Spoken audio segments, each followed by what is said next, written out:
is there any evidence that there is a multiverse? And just, I guess to start with, just explain for some people, not like you think, who know what a multiverse is, of course, just explain it. Well, there's actually two different types of multiverse. What? There are two different types of multiverse, Okay. right? So the first one is if you just think, well, why is our universe special?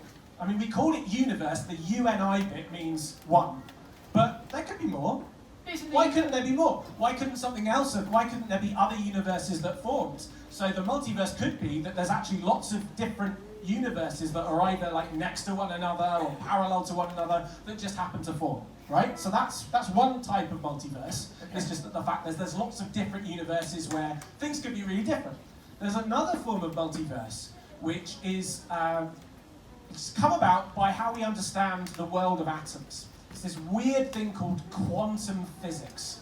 And we don't really quite understand it. We can do the maths of it, and we can predict the outcomes of experiments, but we don't really understand why it is like that, because it's very different from the world that you understand. And basically, things all come down to be like games of chance or probability. And we don't know why, because it seems like the world is pretty predictable, but when you go down to atoms, it becomes really unpredictable.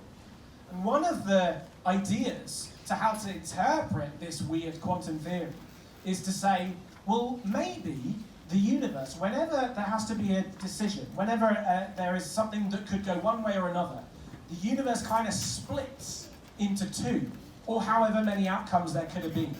And so that's another idea of a multiverse, is that every single time a choice has to be made about the outcome of something, that the universe literally splits into a thing. So there could be versions where you didn't get a haircut, or you got a different guest on this podcast. There could be a multiverse that's out there. Now, for both of those types of multiverses, absolutely no evidence yet that they exist. So they're nice ideas at the moment, but until we can actually have a way of testing that, they're still just a theory, and they're not scientific facts yet.